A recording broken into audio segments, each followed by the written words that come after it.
Welcome to a special edition of 60 Minutes in Black America. My name is Mike Haney. Tonight we will be talking about the crypto crisis and crash in the United States.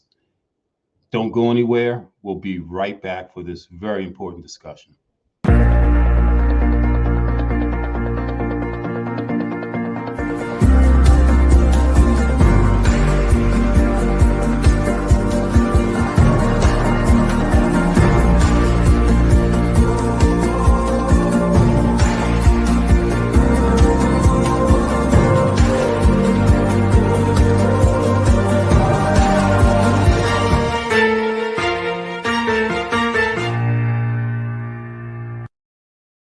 Good evening and welcome back again. My name is Mike Haney, and welcome again to this special edition of 60 Minutes in Black America. You know, Black America says that it's imperative that we educate our communities across the country to matters that may affect us. And this is a matter that may affect us or affect quite a bit of us, and that's the cryptocurrency crisis that has emerged in the United States, or really around the world, particularly with this young man, Samuel Bankman-Fried's FTX is on the verge of declaring bankruptcy after a $32 billion fall that caused a collapse of the crypto market in the United States.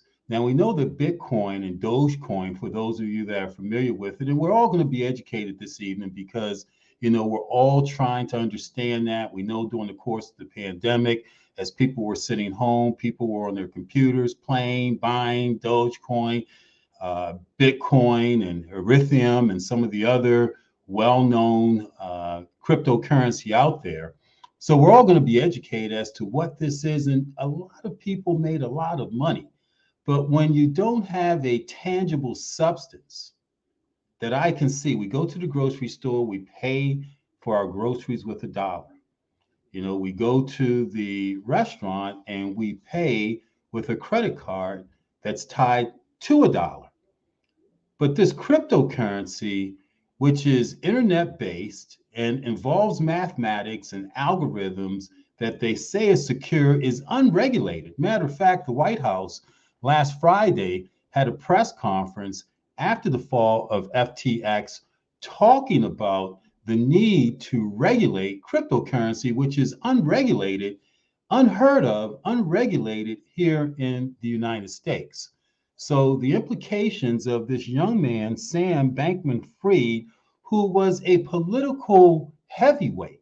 This is a guy that they allowed to speak with Congress, testify in hearings many times, because of the value of his FTX company. And then weeks later, here we are, where his company, FTX, as we mentioned, $32 billion fall that affected the entire crypto world. And it has cryptocurrency experts wondering if this is similar to what happened on the stock market with Lehman Brothers. But let's step back for a moment. We have an expert coming in today from the West Coast, Kamal Hubbard, who is an attorney who specializes in cryptocurrency. It's going to educate us and give us a sense of what this market crash will do to the world and to the country. And for those of you that were always curious about cryptocurrency, exactly how it works. But let's play this short educational video that may break it down very simplistically for you to up our educational knowledge on cryptocurrency.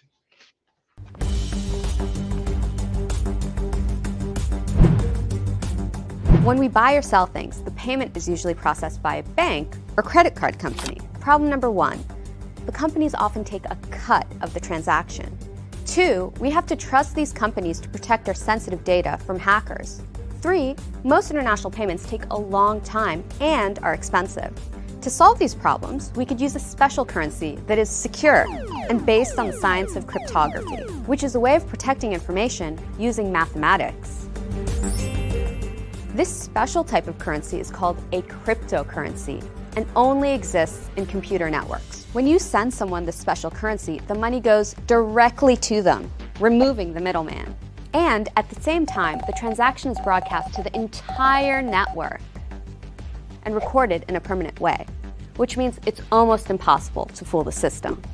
Costs of making payments are lower, transactions are faster, especially across countries, and even those people around the globe who don't have bank accounts can buy or sell goods and participate in the global economy.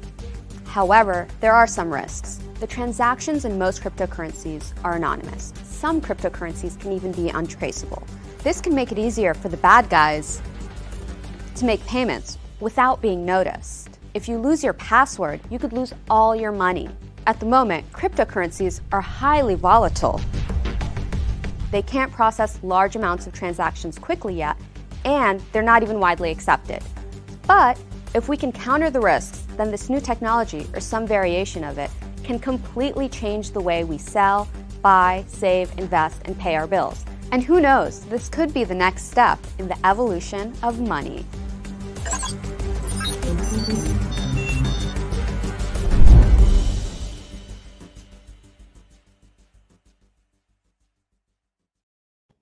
Very short and sweet, compelling educational video, and it says could be or could have been the evolution of the way that we handle money. That many of you know when hackers were hacking computer systems and breaking into mainframes of companies' ability to transact business on the internet or on their mainframe, they demanded ransom. I mean, I know that in Baltimore, where we are based, they held the government a couple of years ago, Baltimore City government, ransom when it took over, when some hackers took over the system. And what did they demand?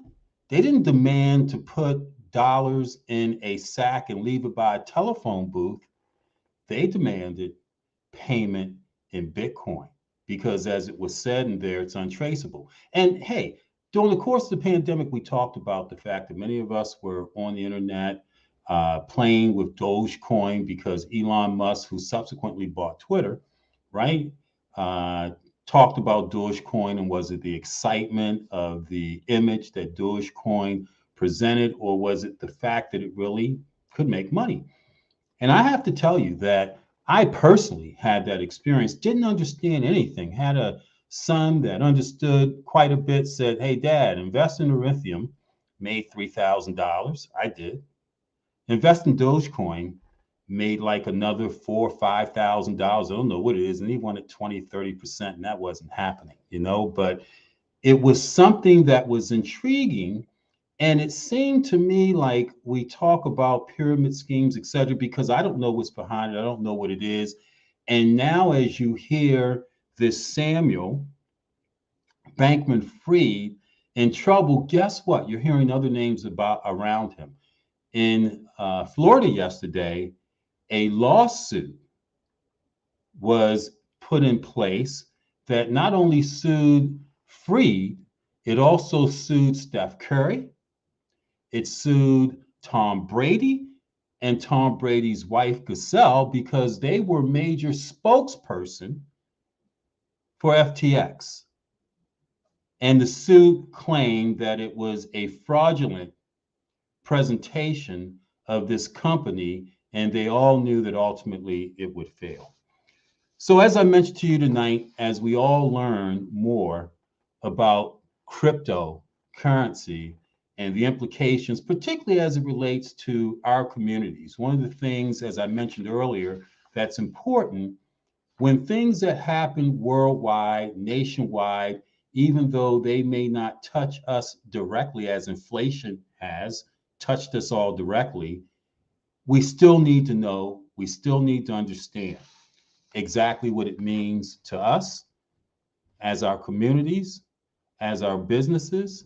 And so tonight we have an expert, Kamal Hubbard, who's out in Oakland, California, and is a lawyer by training and certified in fraud examination. Whoa, how timely. Cybersecurity and decentralized finance. We have to understand what that all means, and actually had a show on the blackusa.news network and has expanded because of his popularity with his knowledge of cryptocurrency. So I'd like to bring Kamal into the conversation to begin to educate us. Kamal, how you doing, man? Thank you so much for appearing on 60 Minutes Special Edition. And it was made for you, man, because you got to break this down for us. We're struggling to figure this out.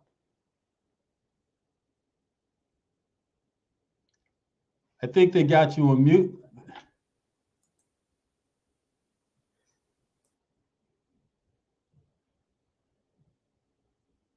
I think Kamal's still on mute. Can you hear me now? There we go, Kamal. Hey, so Kamal, like I was mentioning, I'm sure you heard me. We're all struggling to figure out what this means. It's important. It's important for our communities, regardless of whether we think it affects us. It affects us indirectly some way. And we want you to spend the next 50 minutes kind of breaking that down to us and helping us understand as an expert on cryptocurrency. So give us a little bit of your background, man. I told them that you were, when people hear the word a fraud examiner, right? And cybersecurity, you know, that has intriguing thoughts and possibilities. What does that mean related to you? And you're an attorney. We know you're an attorney. We understand that. Well, thanks, Michael, for having me. I want to say that first and foremost, and thank the network to Black USA News, Donnie Glover, Doug Blacksher, and all the content creators here. It's glad to be back, or I'm glad to be back here, and you know, where I want to say it all started for me. So, you know, I have a tremendous amount of respect and appreciation for you, your show, and the platform. And when it comes to me and my background, it's just like you said, I'm a lawyer by training. I do not go to court every day because, hey, what kind of life would that be? Not just that, but I've done a number of studies into cryptocurrency, blockchain, what it is, and I do have a regulatory compliance background. I mean, I did spent quite a bit of time at Stanford's Rock Center for Corporate Governance, studying stock fraud and global corruption at the Rock Center for Corporate Governance, like I mentioned, which is a joint collaboration between Stanford's Law School and Stanford's Business School. So this is very interesting when it comes to this conversation, as a few people may know, in regards to Sam Bankman-Fried. We can get into that a little bit later, but just a little bit more about my background. While I was there, I was studying the credit crisis. So after law school, I spent some time clerking at a nonprofit fair housing law firm. And this was right as the subprime mortgage crisis was really coming to a head. And when I transitioned to Stanford, like I said, I did a closer look at the credit crisis. So the subprime mortgage crisis bubbled up into a global credit crisis, where now we're bailing out banks.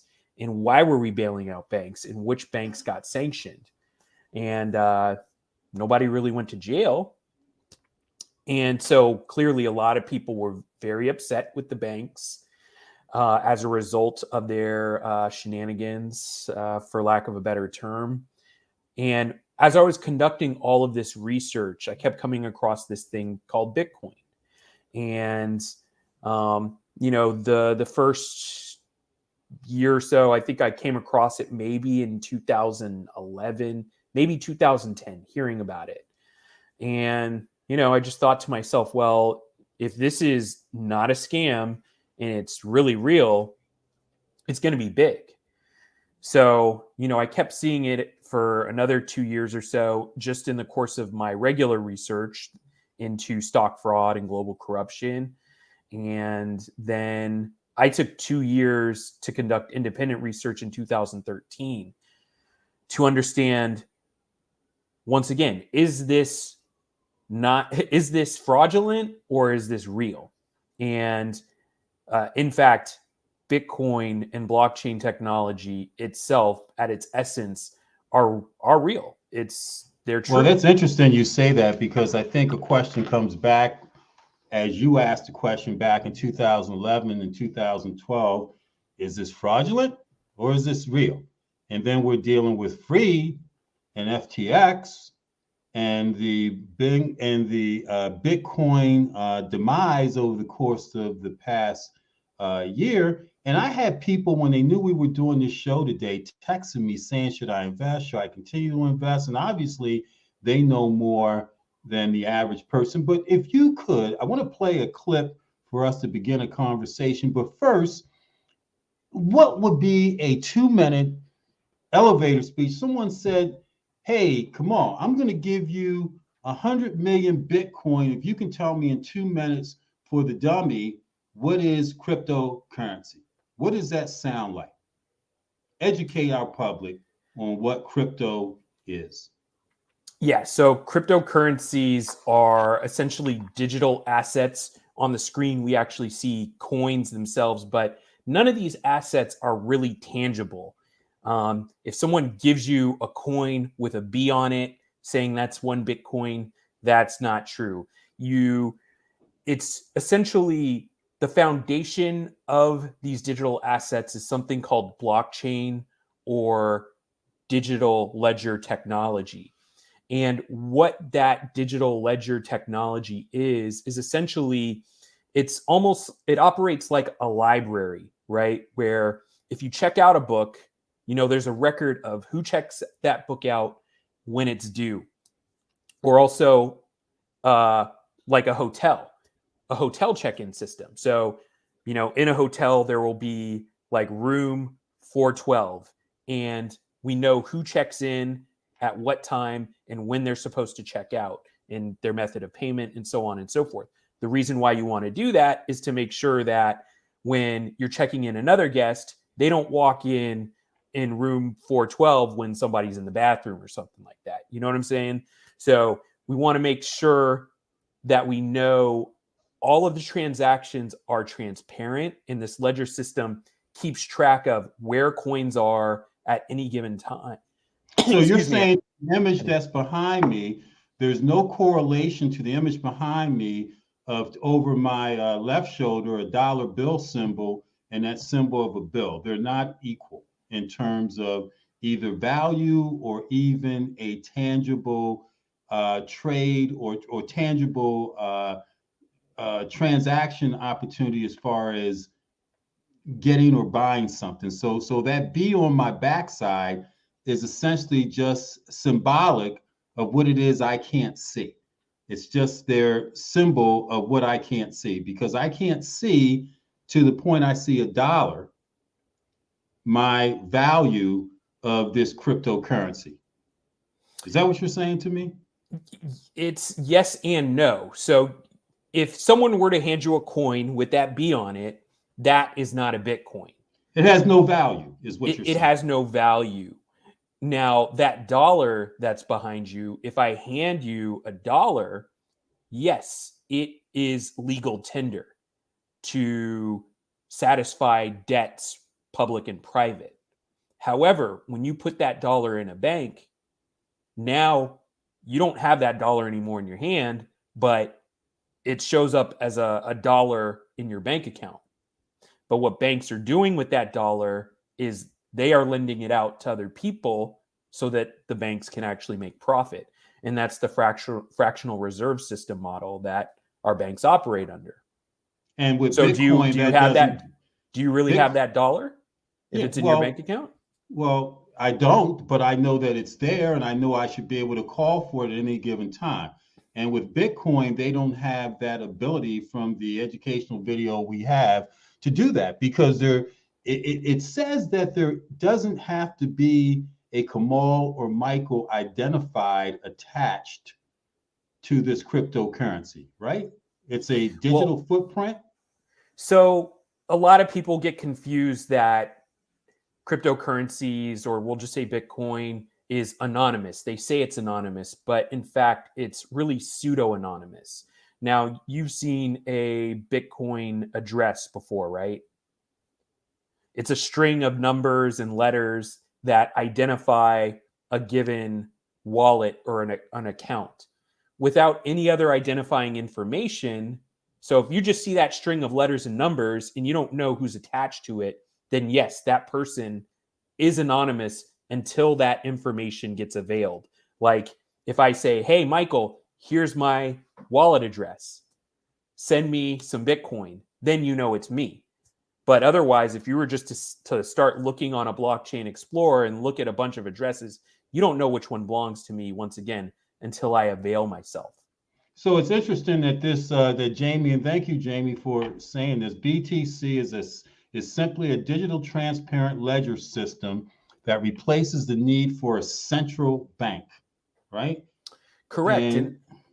And that's why when I was doing my research into the credit crisis, that's why it was so powerful. That concept of now we're taking money from a centralized banking system, and now we have peer-to-peer electronic cash, where people can work with each other or conduct transactions with each other in a peer-to-peer manner without some centralized authority saying, oh, yes, you can send money to Michael, but Michael, no, you can't send money to Kamal. Instead of one bank approving the transaction, thousands of computers validate the transaction. So there's a deeper education, and Jamie, thanks a lot for that.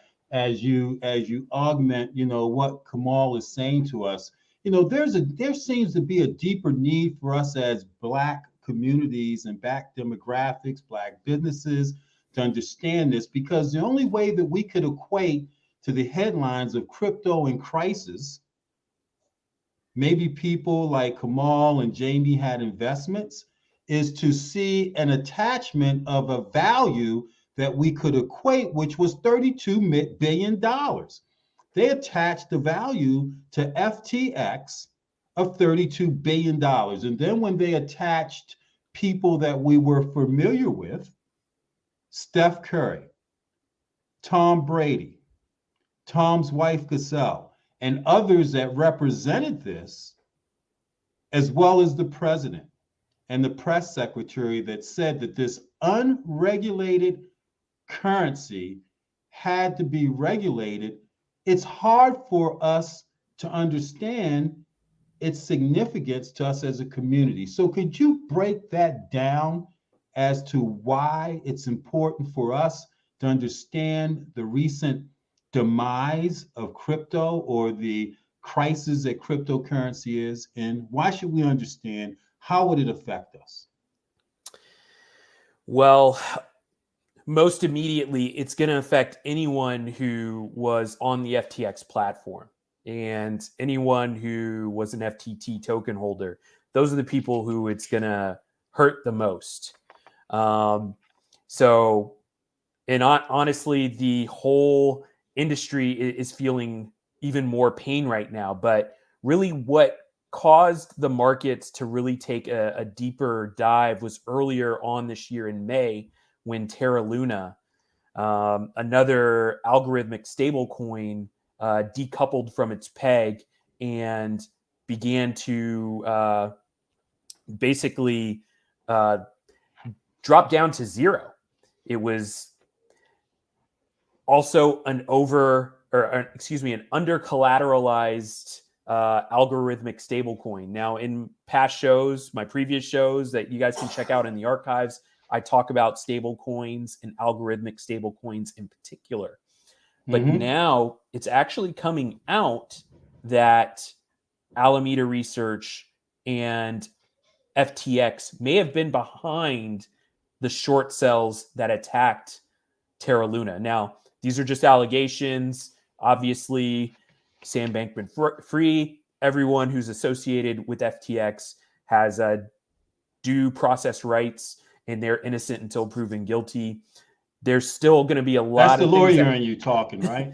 Well, yeah, I mean, I'm just providing information. Public perception right now is that they're guilty because a lot of people lost money. I heard a quote by Elon Musk just earlier today that said, while this was a transaction that was I mean, he couldn't describe it more than disappointing. He's not going to lose faith in this. And this is where we have to understand. I see Jamie's contacts of FTX as a central exchange. I think it was the largest one next to Binance. Was Binance? Binance is the same, like a central exchange, and FTX was the largest. But FTX, when it collapsed, associated with a dollar, 32 billion was its association. How do you have us understand the significance of that? I mean, what does that mean to us when you say that it's digitized, but yet you associate it with a dollar amount, and yet it takes a dollar to buy into that? Can't quite comprehend the significance of investing in this versus keeping my old dirty dollar. Well, I mean, this whole debacle really allows a lot of people to make very strong arguments. So why are you in crypto to begin with at all? But then people who are in crypto will say there's no reason why you should have assets or a large number of assets on a centralized exchange to begin with, because that goes against the spirit of cryptocurrencies. Now, once again, FTX was a centralized exchange. And in these sort of situations, it exposes people to what's called custodial risk. So you're risking your funds and your assets by allowing a centralized exchange like FTX to have custody of your coins. I talk about that a lot in my book, DeFi for the Diaspora. And we want to make sure that people get the address for that. And I also want to, could you leave that comment up there that Jamie put up there? He says that comment, we'll put Kamal's address up there. We'll go back to that comment, because I think it's important for people to, what you were saying, Kamal, understand the credibility or measuring or weighing the difference of whether crypto cash, Bank of America, FTX, etc. Bitcoin is decentralized, meaning no one controls the network. No one controls the network. I don't know if we would call Freed a no one, rather the thousands of validators located all over the globe cannot collude. Well, there seems to be collusion based on the suit that occurred in Florida earlier today against Tom Brady, Gazelle, and Steph Curry for misrepresenting this. Okay, so when people see this, people want to know, exactly what's the difference in this versus me. It seems like a gamble. It's like me putting my money in a slot machine, getting a higher rate of return on a gamble. Is that a good equation, or is it not? Well, not necessarily. So there are people who... Can I buy a dinner at a restaurant with this Bitcoin? Yes and no. Dogecoin? Yes and no. So AMC, the movie theaters, I believe they accept Dogecoin. So you can go there with your Dogecoin and check out a movie. I was going to say a movie, but I probably shouldn't. Or what you can do is fund a Visa or a debit card with your tokens. So that's one way you can pay with crypto. And, once again, this just gives people fuel to make the argument that, oh, well, these were unregulated assets. And what happened to everyone in this, they got what they deserved, right? Because they're doing something, or they were dealing in unregulated securities or commodities or whatever. Also, this gives fuel to the argument that we need greater regulation. Unfortunately, the problem with that argument is that the regulation that's going to come out of this is very reactive. It's very knee-jerk. And unfortunately, it's my hope that we at least get some degree of reasonable legislation. So I've had the opportunity. So do you think that it was better for this, for the past, since 2011, you said you've been studying this, and since 2011, minimally, it's been unregulated. I think 2008 is when the gentleman actually, not basically invented, but created cryptocurrency for whatever purposes, right? So an unregulated currency that has affected people with no protections, like the FDIC guarantees my $100,000 in a FDIC bank against any fraud or misuse, like when the savings and loan crisis came down, right? My money was protected. Here, it doesn't appear as though there's any recourse for me to recover because there's no regulatory statutes in place at all. And so, you're watching 60 Minutes in Black America, special edition on cryptocurrency. We've got Kamal Hubbard here in the studio with us, helping us navigate what's happened recently, which was a crash in the crypto market, a crypto crisis. And Jamie Miner out there in cyber world, whatever, I really appreciate your comments. I saw Alexis Codes, Michael Randolph down in Tampa. So we've got people watching. But what it is that we want to measure as a community, if we don't know about something, as I mentioned in my opening remarks, someone told me to invest. I had no idea what I was doing. I know I came out to the good, by about $7,000. And I also know that I have some sitting now that looks like garbage. And if I cash out, I've lost maybe 10 times the initial value. But when it's all said and done, I made money off of it, but it all took money, cash, to buy it. And my thing is at the end of this special on cryptocurrency, what's your perspective, viewer? If you don't understand it, to a Jamie or to a Kamal, or do you trust a Jamie Kamal? Then we had a Jamal Titus here with Ken Haney 2 months ago talking about it, that would invest money for you.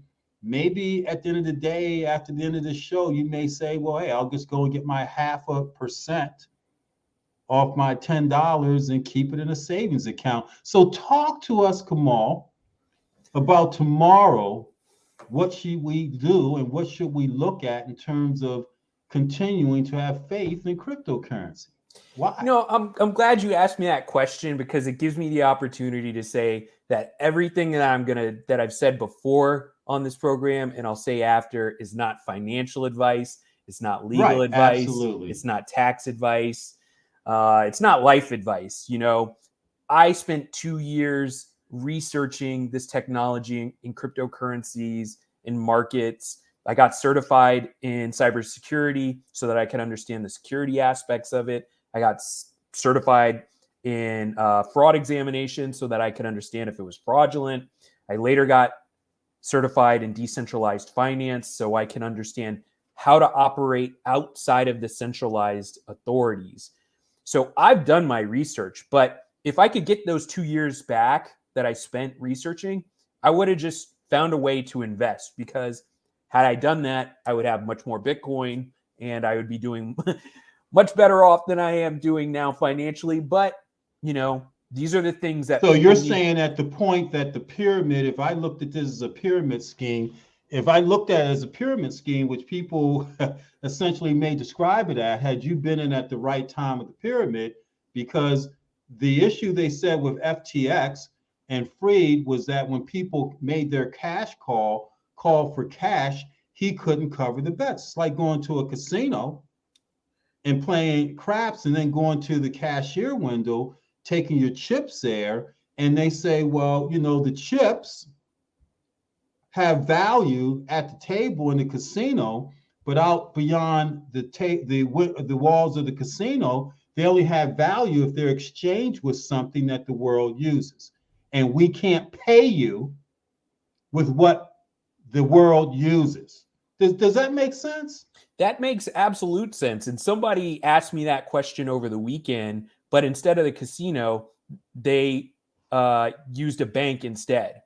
And they wanted me to explain to them how a bank is not a Ponzi scheme when a run on a bank occurs. You understand?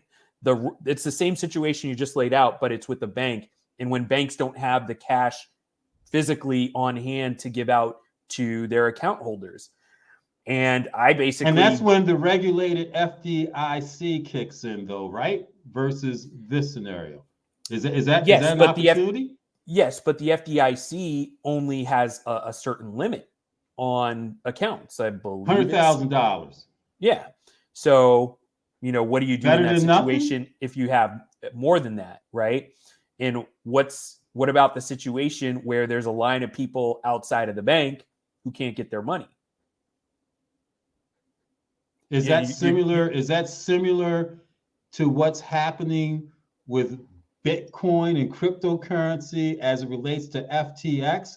That there's a virtual line that people can't get their money, or they're just suffering. They have an intangible stuff that's not of any value, but they used value in terms of the dollar that it cost to buy into the game. So there was at some point a value associated with it. So there was, absolute market manipulation, and I mean almost to a certain extent, or well, there's alleged market manipulation. Once again, everyone who's associated with FTX is innocent until proven guilty otherwise. Even Tom Brady and Steph Curry? Well, Tom Brady, he had the inflated or deflated ball scandal a few years back. So, I don't know. Well, I don't want to get into football. So you're saying that he may not have had credibility to represent, or we should have suspected when he got involved, is what you may be saying. And, this is serious business as we look at our viewers during an inflationary period where we have been encouraged to look at opportunities with this. And then we have national superstars, world superstars endorsing and saying to us, hey, there's credibility here. They're covered, they're paid, and we're losing money during an inflationary period to something that's unregulated. Is the government at fault here? Well, I mean, it's interesting that you bring up the government, because one of the largest single donors to the Democrats was Sam Bankman-Fried.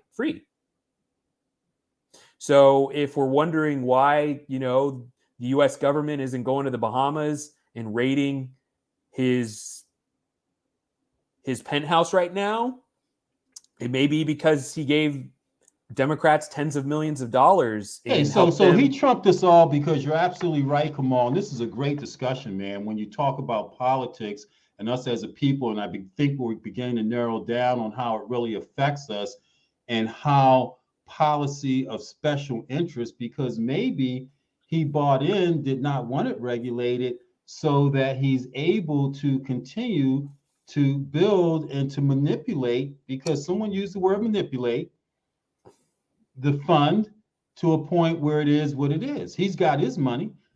Bitcoin is different than any other crypto coin. It has a liquid market cap of 300 plus billion. The government cannot seize it. It can be transferred peer-to-peer in 10 minutes for pennies, right? Peer-to-peer. So I think Jamie's saying he and I can exchange this, although we know that Bitcoin was at a point of $80,000, right?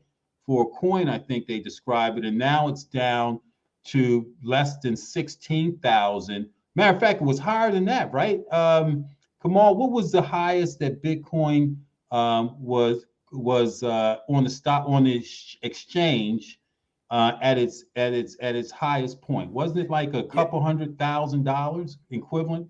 Not quite. I think its last all-time high was close to $60,000, and yeah, last I checked, it was kind of, now it's 16,16.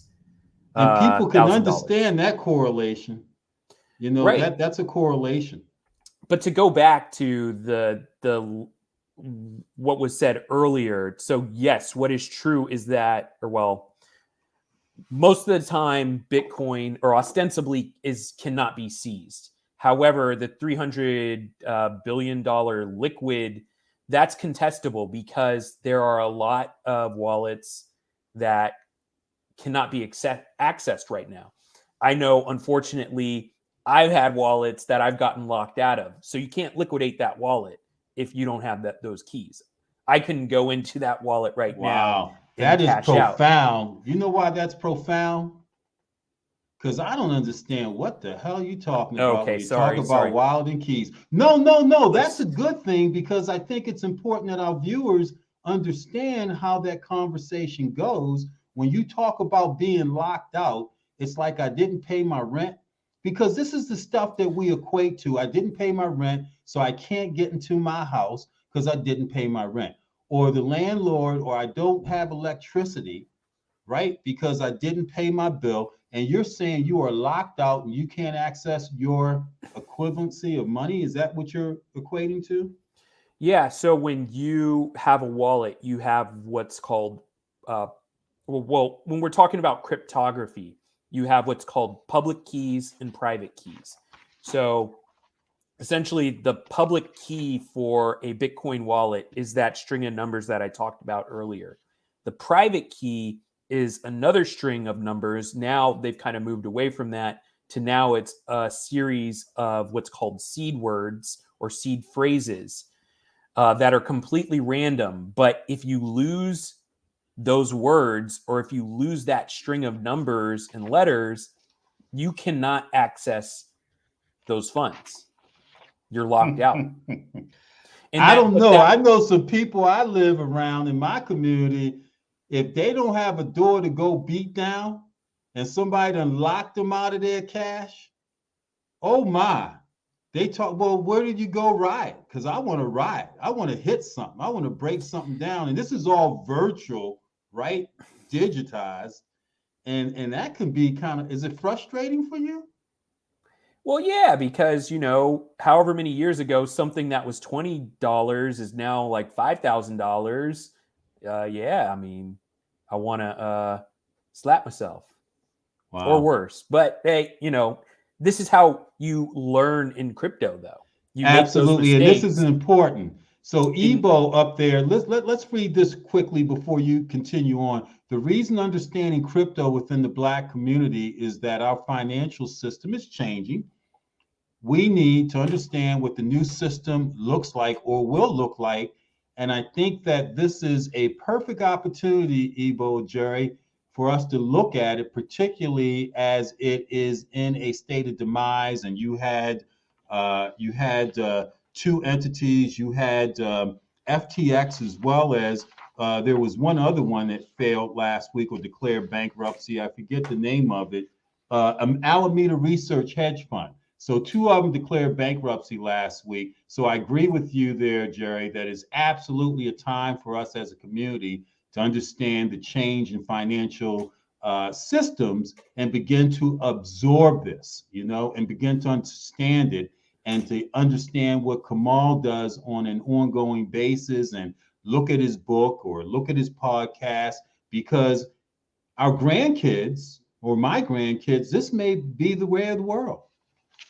Yeah, well, what Ebo shared was very insightful. And that's part of the reason why I wrote my book, to really talk about the what and the why of what decentralized finance is, what cryptocurrencies are, and why it's important to, people of African heritage, Black people in the United States, and once again, throughout the diaspora.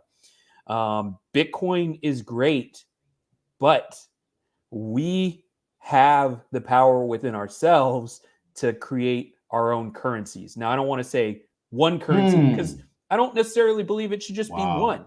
There's so many of us with so much ingenuity that we can create a handful, if not multiple currencies out there to serve our own best interests.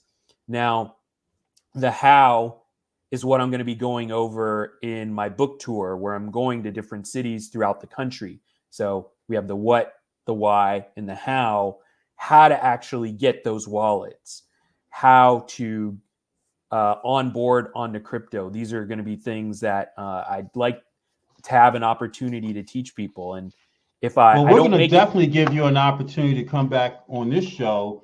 And, we still got time, because I'm equating to the conversation we had about Africa on Sunday and the fact that the two largest gold producing countries, or two of the largest gold producing countries in the world, Ghana and South Africa, are in the continent of Africa, you know, ran by Black people at one time because gold backs what, or is supposed to back our cash in the bank, right? So have we not necessarily created a currency, but as a people, when you look at Ghana and South Africa, even Nigeria, you can mine gold there. Do we not have already the capability to have our own currency system that the world uses? But then they go over and they colonize, as they've kind of done with this cryptocurrency. Because there's one Black person in New York City, I think, that just went to jail or got arrested a few months ago for similar fraudulent use of crypto. But what's the equation between gold in Ghana and South Africa to creating within our Black communities a currency? Well, I think what you kind of touched on with the colonialism and neo-colonialism, there are other companies and countries that have control over those resources. I don't think that those countries themselves have full access to those resources, to so much so that they have, full control and receive full profit of the proceeds in the sale of those commodities. I could be wrong though. I'm an American.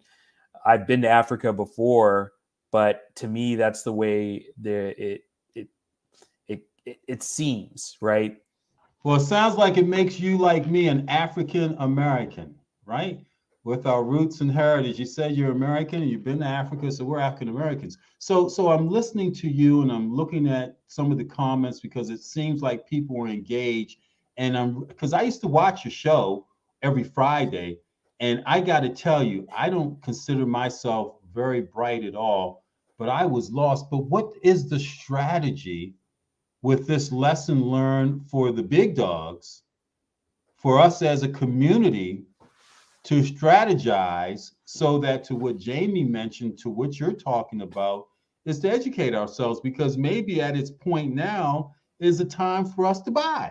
Maybe this is the time for us to be able to engage and get into Bitcoin and Dogecoin if the prospects are explained to us and we understand, where it may be in 10 or 15 years while it's down. Because you don't want to buy anything when it's at its top, right? You buy something when it's down. But I think you got to be able to educate us so that we know exactly what's happening. And it's been a tough sell in the Black community, crypto. Yeah, well, there's major takeaways once again, since digital assets are not highly regulated. It's been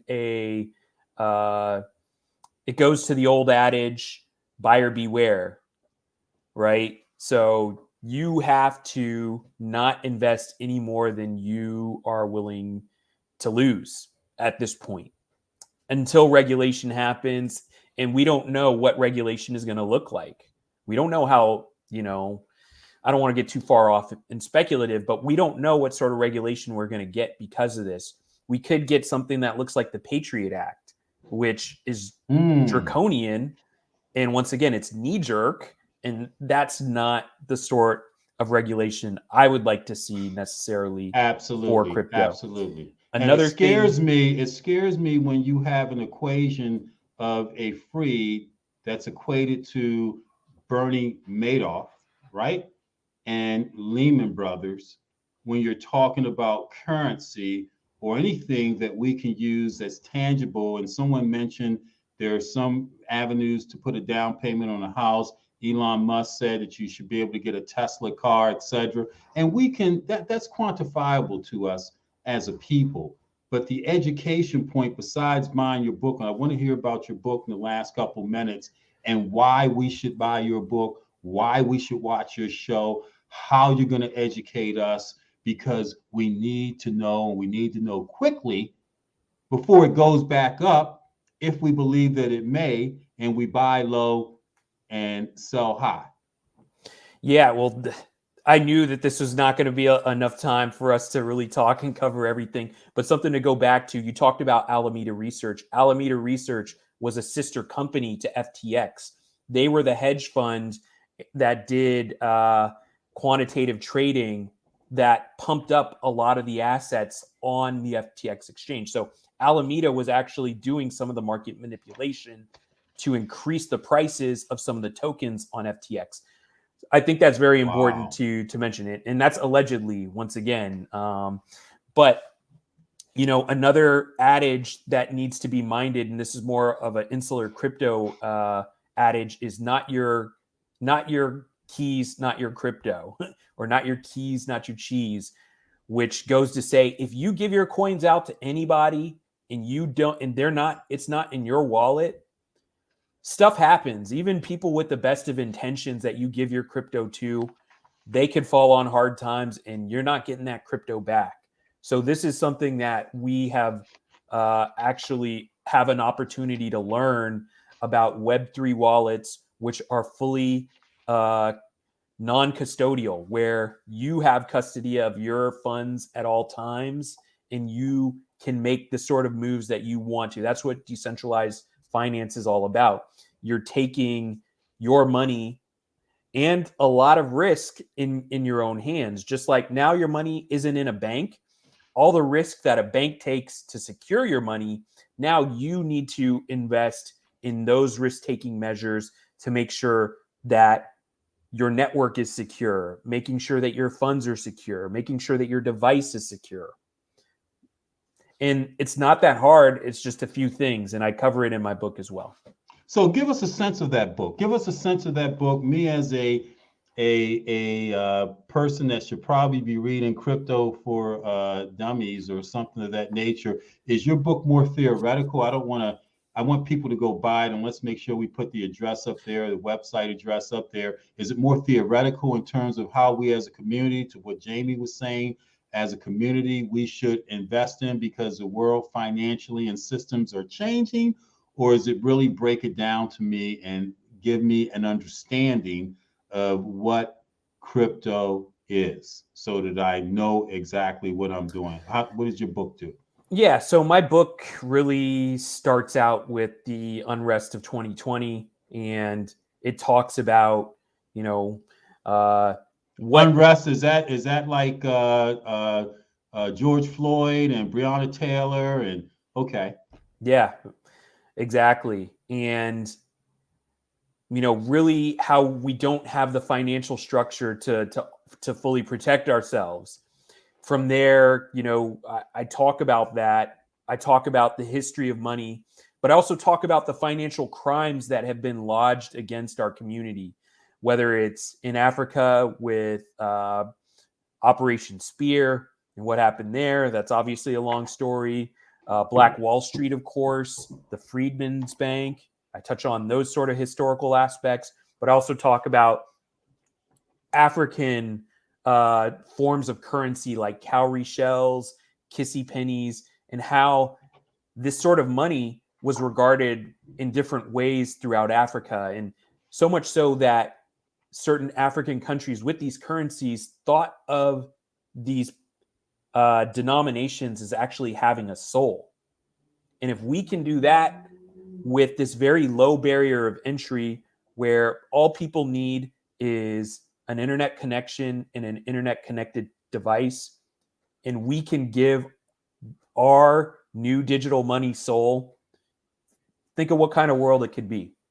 So why don't we start a physical for our communities? Because I want to put Quandra's question back up there. I saw a question by Quandra Gaines, right? And that question was talking about, and it sounded like someone intrigued enough, where does a person start to get in crypto? And I know we may not be able to answer that question necessarily, but there's a way that we have to, off of this show, be able to give access to a Kamal that understands this game and to a Jamie that understands this game. And I have another question. Someone just texted me, hey, we need to talk. I've been trying to get into some crypto trading, but don't know anyone I can trust to help me out. Okay, so is it a physical thing that we start a crypto bank that has, I went to a bank today, you know what the sign said? it said, we have no cash here. And I said, okay, so I don't know what that means, but I'm at a bank and it says in a sign that we have no cash here. So you're telling me about this digital currency, right? And the equivalence of no cash, right? Because you say that there is no equivalency, although I kind of push back on that. But how do we educate our people, man? Does it start in the elementary school? Does it start in having you guys create these corner store digital currency, crypto info centers? I mean, how do you begin to educate us? I'm shaking my head because we just don't have enough time. But, you know, our community is so preoccupied with talking about how we interact with police, you know, because it's a life or death situation.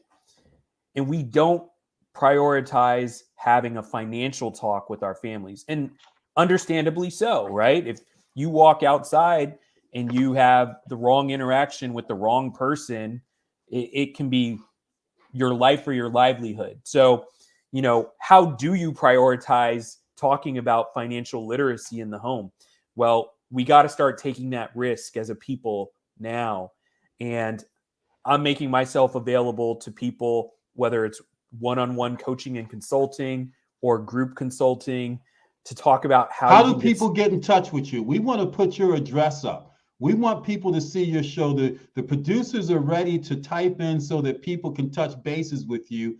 And I want to talk with you offline in terms of how we can continue either a show a month, a show a week, or whatever. I know what you were doing on Black USA, but I think there are specific things that we need to cover, from a basics to a Quandra and a Danielle and a George and the other people that are texting me asking whether this is the time for them to buy while they have a chance, but understanding what the game is. So what is your show date and your show address? What is your website, email address? People are asking me, they want to know. All right. Well, people who want to reach out to me, you can send me an email at kamal@cagechain.io. Now, I have a free new weekly newsletter called Cage Chain. It's one of the longest running crypto newsletters. This week is weekly edition 231. So that's letting you know how long I've been doing research and giving out research for free to people. You can catch my podcast, which is called Crypto with Kamal. You can find it on Spotify, iHeartRadio, and wherever you find your favorite podcasts. Wow. You can also go to my website, www.kamalrhubbard.com. But if you want to set up once again, a one-on-one coaching or a group consulting, send me an email at kamal@cagechain.io, and I will get with you in short order. Because here's the thing, you could go on YouTube. Can we capture that? Can we put that up there for folks? Were we able to capture that so folks can see that across the screen?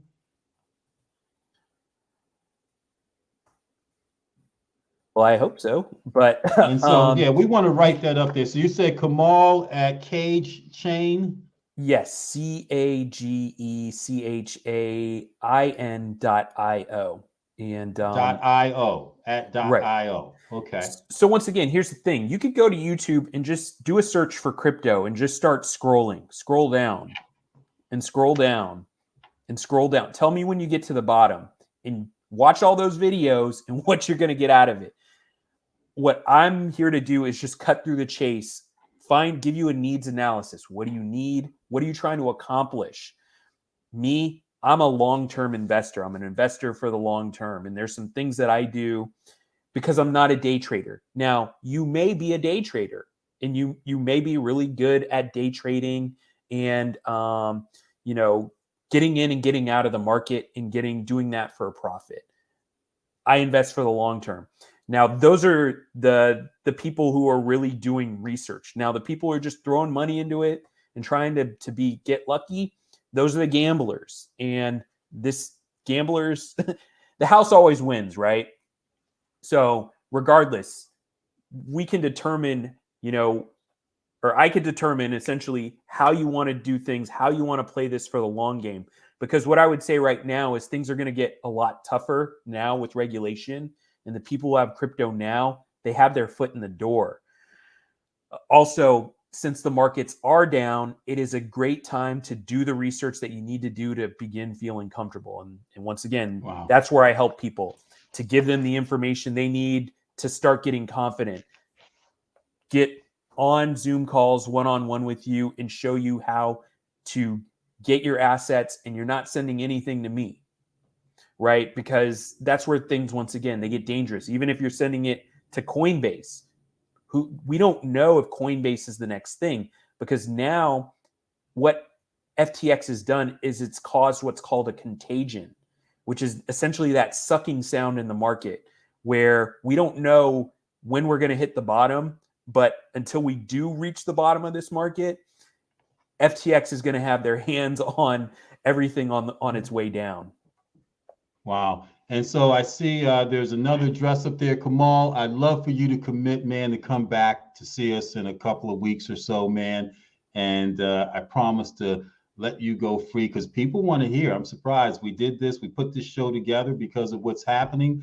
And people want to hear, man, what you got to say. And we're going to make sure that on our site that we put your web address up there and put your book address. You gave us your Twitter, your LinkedIn, because people, and then there's a trust, your attorney. There's things that you're going to do and can't do and have already told people you're not going to do in terms of giving them advice, either legally or investment. That's not it. But from an educational standpoint is what we need. So, hey, give us a wrap up. Give us a 60-second wrap up, man, in terms of what you want people to do actionable off this show other than go buy your book and email you for a one-on-one coaching session. Yeah, and if you're not quite there yet, once again, check out my podcast. That's completely free. You can go to cagechain.io and get my free weekly newsletter. I'm not asking you to pay anything. And, you know, Jamie, I think, also put out his email address. Check him out.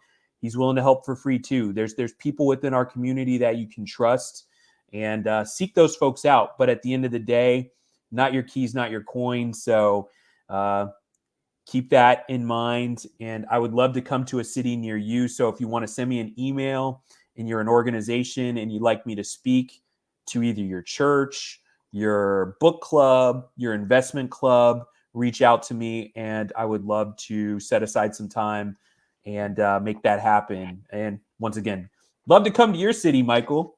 Hey, listen, we're gonna get you here, man. I'll be in your city in January. I'll be out there on the West Coast, Oakland area. So I'll be seeing you as well as Doug Blackshaw, man. But thank you very much, Kamal. I'll be in touch with you in a couple of days. You're watching 60 Minutes in Black America. Today we had a special on crisis in crypto, and I have some thoughts about crypto and what we do as a community. First of all, there's an education piece, and then is there a realization that there's an opportunity based on the market conditions for us to invest in, but we can only invest in what we understand. So maybe there's a short curve of learning that has to happen so that we're finally able in a position to take advantage of an opportunity. Because as Elon Musk said earlier today, it's not going anywhere, it's around, and he understands that he took a significant loss, but it's not going to stop his investment. You heard Kamal Hubbard say today that investment